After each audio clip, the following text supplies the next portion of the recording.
fucked up, homie, you fucked up. But if God got us, then we gon' be alright. Salut, bienvenue sur ma chaîne Welcome Home, j'espère que vous allez bien. Moi ça va. Avant de rentrer dans le vif du sujet, n'oubliez pas de vous abonner à ma chaîne et d'activer la cloche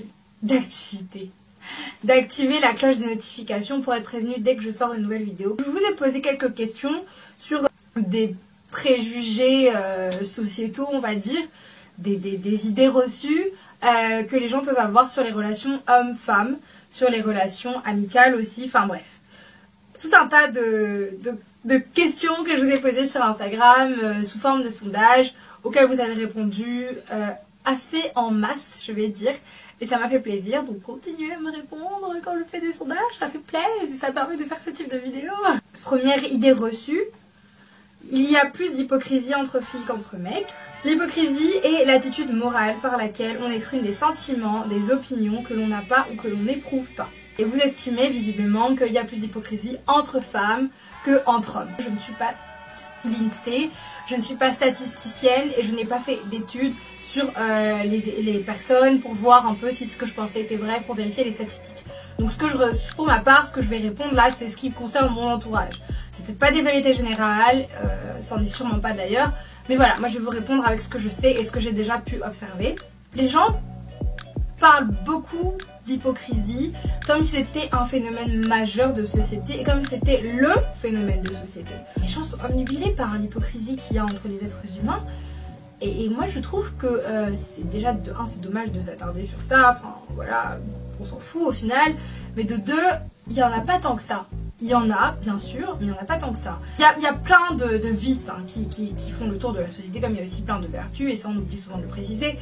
Mais l'hypocrisie, c'est pas la seule, et c'est pas la vertu, le vice majeur. Déjà de 1. Ensuite de 2, j'observe dans les relations que j'ai avec les gens, c'est que les hommes sont aussi hypocrites entre eux que les femmes. Au contraire, je trouve même ça, en fait, assez spécial de autant souligner l'hostilité que les femmes peuvent avoir envers elles-mêmes.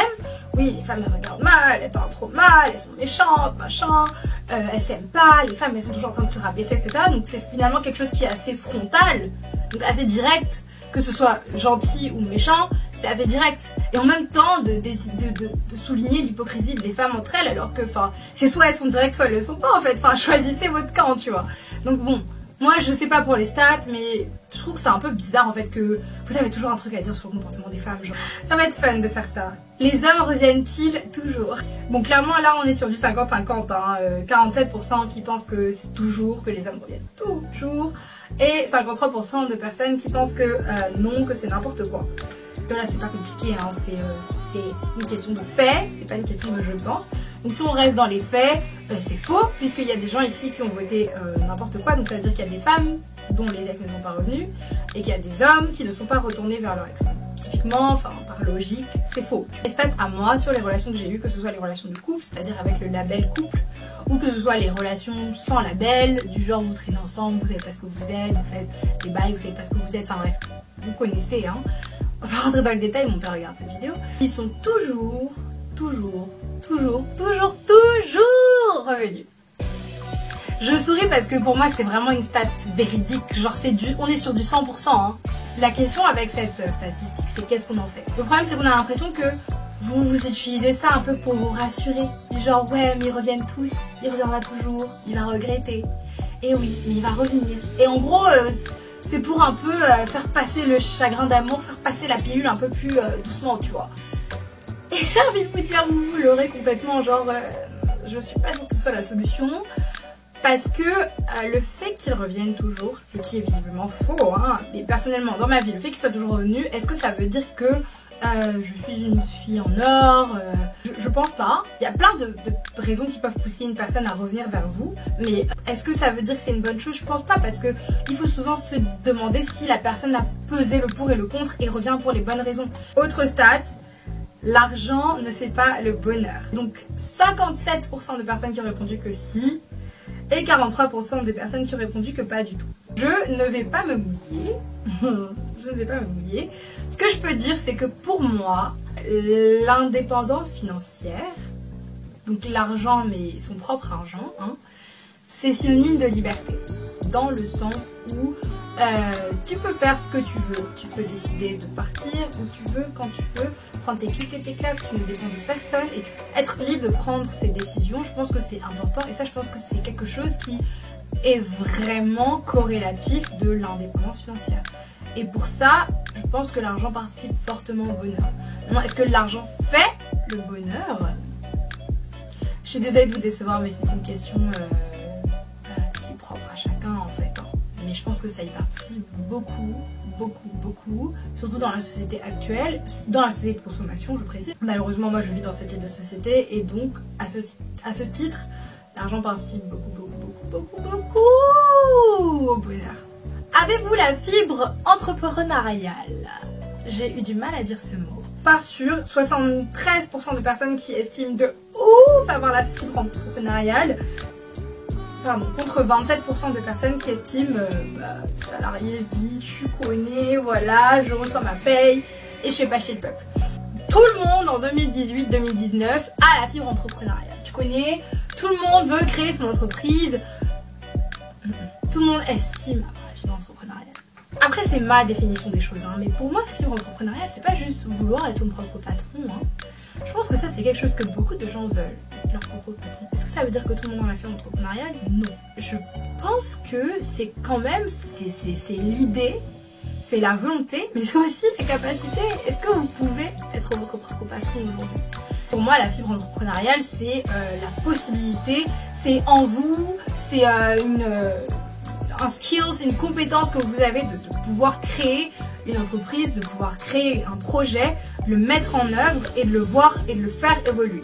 Et du coup, à mon sens, c'est bien qu'il y ait autant de personnes qui se découvrent une ambition entrepreneuriale. Maintenant, je pense malheureusement que c'est quand même... beaucoup de gens se mentent à eux-mêmes parce qu'aujourd'hui, tout le monde a la fibre entrepreneuriale et pourtant tout le monde est salarié. Enfin, tout le monde, non, j'abuse, mais... beaucoup de gens sont encore salariés et beaucoup de gens n'ont encore rien créé. Donc qu'attendez-vous si vous avez la vision entrepreneuriale, si vous avez l'idée, la volonté, la capacité de créer une entreprise? Que faites-vous? Ensuite, qu'est-ce qui vous saoule le plus entre Men are trash, la traduction sera ici en bas, et toutes les femmes sont des putes. Je garde le mot, je suis désolée, je vais pas me censurer parce que c'est quelque chose que vous dites beaucoup. On est sur 50-50, 45% ont dit que Men are trash, ça les saoulait vraiment, et 55% des gens ont dit que toutes les femmes sont des putes, ça les saoulait vraiment. Sachant que j'ai mis femme égale pute parce que j'avais pas la place pour tout mettre. Oh mon dieu, je vais m'énerver sur ce point, je le sens, mais tant pis. Alors les amis, sachez que si vous avez dit que Men are trash vous saoule, soit vous avez un problème de compréhension de ce concept et de ce terme qui est en vogue mais qui est aussi très utile, et je vais expliquer pourquoi, soit vous avez un problème avec les femmes. Si vous avez compris ce que ça veut dire et que vous êtes quand même saoulé par ça, c'est que vous avez un problème. Vous ne pouvez pas y aller par quatre chemins. Men are trash, c'est pas juste 2-3 femmes qui se sont fait tromper et dont les hommes les ont quittées, et 2-3 histoires du collège et qui sont pas contentes et qui dénoncent. C'est pas juste ça. Men are trash, c'est pas non plus les histoires de divorce qui tournent mal, les histoires de famille qui tournent mal. On a vu, ça c'est dégueulasse, ça fait partie de Men are trash, mais c'est pas juste ça. Men are trash, c'est les histoires de viols sur des gamines, des viols sur les viols. Un viol c'est un viol, donc un viol c'est dégueulasse dans tous les cas. Il y a quand même des histoires qui sont un peu plus choquantes. Des histoires de viol sur des gamines, sur des bébés qui ont moins de 3 mois. Et je parle même pas du viol de guerre. Men are trash, c'est ça.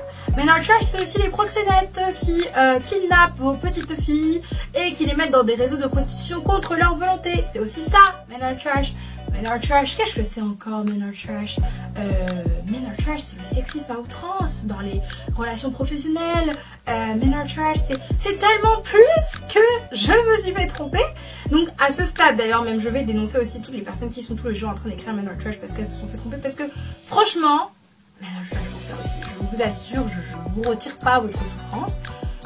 Mais vous discréditez le mouvement en fait. Vous discréditez le mouvement parce qu'il ne s'agit pas de ça, ou en tout cas pas que de ça. Men are trash, ça vient aussi en même temps et avec MeToo qui vient quand on parle de ces femmes à qui on demande de coucher pour être embauchées. Enfin, je sais pas si vous réalisez que c'est ça le problème, C'est le problème majoritaire, c'est ça. Le fait que vous aimiez beaucoup tromper les femmes, c'est un problème. mais c'en est un autre, ou alors c'est une infime partie de cet ensemble en fait de problématiques. Pourquoi on estime que les hommes sont problématiques aujourd'hui? C'est pour toutes ces choses que je viens de citer, pas juste parce que vous trompez. Donc si vous estimez que ces plaintes ne sont pas légitimes, ou en tout cas qu'elles vous saoulent, c'est que vous avez un problème. Je suis désolée de vous le dire, c'est qu'aujourd'hui c'est vous la personne problématique en fait, c'est pas les personnes qui se plaignent, c'est vous. Si vous êtes saoulé par Men Are Trash, qu'est-ce que je dois dire moi pour toutes les femmes sont des putes qui existent depuis tellement plus d'années? Du coup on a bien plus de raisons d'être saoulé par ça que vous. Vous avez pas le droit, avec tout ce que je viens de vous expliquer, d'où ça vient ce mouvement là. Pour moi vous avez aucunement le droit de dire qu'on a trop dit que Men étaient trash. On l'a tellement pas assez dit, mais genre tellement pas assez dit, pas du tout. Ensuite, ça c'est une stat, elle m'a fait trop mal au cœur. Je pense que les personnes qui pensent que c'est que du vent, c'est parce que elles se disent ouais mais en fait vous avez changé quoi en fait? Vous êtes des associations sur l'Afrique, très bien, le développement, tout ça, l'émancipation, la culture, vous avez fait quoi? Vous servez à quoi? Quelle est votre action sur le terrain, etc. Donc, je pense qu'il y a ça. Je pense qu'il y a aussi beaucoup de gens quand même qui pensent que les personnes qui sont des associations sur l'Afrique le font par intérêt, par effet de mode et pas parce que ça les intéresse. Je pense qu'il y a quand même beaucoup de flou autour de ça parce que c'est pas nouveau mais c'est quand même vachement tendance et du coup beaucoup de gens rejoignent des associations sur l'Afrique. Alors est-ce que c'est pour les bonnes raisons ou pas? Et même quand bien c'est pour les bonnes raisons, quel sera l'impact d'une association sur l'Afrique? Qu'est-ce que ça sert à quoi en fait? Tu vois, s'il y a beaucoup de gens qui pensent que ça sert à quoi? Ouais, l'action se fait sur le terrain, etc. Vous êtes dans vos associations, vous ne servez à rien, machin. Ok, ça je peux comprendre et franchement c'est un avis, c'est une position. Maintenant pour moi, il faut pas oublier qu'une association c'est pas un gouvernement en fait. Quand vous avez cet avis du genre que du vent vous servez à rien, c'est faux et en même temps ce à quoi vous voudriez qu'on serve, on peut pas servir à ça parce qu'on n'a pas de position gouvernementale, on n'a pas d'action, on n'a pas de fonds, on n'a pas de pouvoir en fait. Enfin, notre pouvoir c'est d'instruire les gens. Principalement les associations servent à ça. Si on va sur ce terrain-là de que du vent, ça sert à quoi? Ça veut dire que les historiens ils servent à rien non plus, les écrivains ils servent à rien non plus. Si on crée pas des routes et si on crée pas des écoles, on sert à rien. C'est ça, sachant que la plupart des associations en réalité elles descendent créer des écoles. Mais bon, bref. Enfin, ce que je veux dire en fait, c'est qu'il faut pas tout mélanger. Il faut appeler un chat un chat. Un gouvernement c'est un gouvernement, une association c'est une association. Je suis pas du tout objective, je tiens à le dire, parce que je suis dans une association sur l'Afrique et que moi je suis quelqu'un qui je peux pas dire milite parce que c'est pas une action politique, mais qui est pour ce type d'initiative parce que pour moi c'est utile. Jusqu'à preuve du contraire, on a vraiment vu des gens se développer en ne connaissant pas leur passé en fait. On a besoin d'être instruit et parfois les livres c'est pas ce qui nous intéresse le plus, parfois les documentaires d'une heure c'est pas ce qui nous intéresse le plus. Alors les formats qui sont proposés par ces associations là, de type conférence, de type club de lecture, etc. Petit placement de produit pour mon association, voilà, je ne suis pas payée pour ça. C'est utile en fait, c'est utile tout simplement, c'est intéressant, ça permet de débattre, ça permet de créer un réseau. Enfin, pour moi c'est forcément utile, c'est une initiative qui est forcément utile. Ça va pas permettre de changer les choses sur le terrain, ça j'en conviens, mais ça permet de changer les mentalités et il n'y a pas que le hard power qui compte avec l'économie et la force armée, il y a aussi beaucoup le soft power parce qu'il y a encore un gros travail sur les mentalités à faire. Il faut que ce travail soit fait. Alors s'il n'est pas fait par nos gouvernements, il doit être fait par d'autres personnes et les associations, elles sont là pour ça et franchement moi je leur dis merci.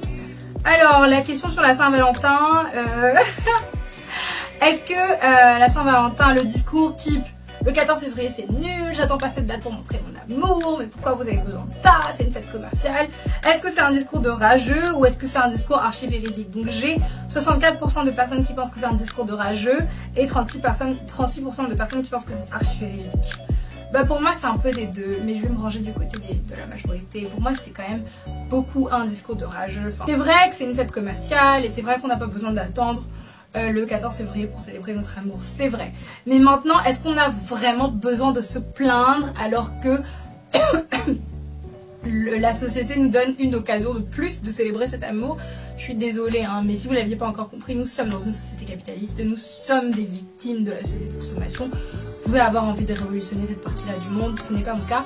Et en tout cas, pas sous cet aspect-là, c'est vraiment minime pour moi. Et du coup, je prends ce qu'il y a de positif à prendre. Et pour moi, une occasion de plus de célébrer l'amour, c'est pas forcément négatif en fait. Si je pars sur ce terrain-là, je peux commencer à dire oui, mais la fête des mères, c'est pas bien. Et oui, mais la fête des pères, c'est pas bien. Et oui, mais la fête des femmes, c'est pas... Non, la fête des femmes, c'est vraiment pas bien pour le coup. Enfin, on peut rentrer dans cette thématique-là et à ce moment-là, il n'y a plus aucune célébration. Franchement, tant qu'à faire, autant célébrer. Si on vous donne une occasion de plus de fêter l'amour, fêtez l'amour, les gars. Bon, je finis à l'iPhone parce que ma caméra fait encore du ça. Et je suis fatiguée, je dois aller dormir, donc je vais pas attendre de la recharger encore. Donc voilà, je finis à l'iPhone, c'est pour vous expliquer si jamais la qualité est un peu moins bien. Donc voilà, j'ai fini pour tout ce qui est préjugés et sondages sur les relations hommes-femmes et les relations humaines, on va dire de manière générale. Donc ça, c'est franchement, on pourrait en faire 20 des vidéos comme ça si on voulait. Donc si vous voulez une autre partie, dites-moi. Si vous voulez l'avis d'autres personnes aussi, parce que j'ai des copines qui ont des avis tranchés sur les questions. Et je serais pas du tout fermée à l'idée de les faire réagir parce que moi j'adore ça en fait. Vous avez remarqué, j'aime bien faire intervenir les gens et tout, discuter avec eux. Donc voilà. Sinon à part ça, encore une fois, n'hésitez pas de vous abonner à ma chaîne, de liker ma vidéo et de partager si vous avez kiffé. C'était un plaisir de tourner cette vidéo, j'espère que ça vous a plu et je vous embrasse et on se retrouve très vite. Salut. Bisous.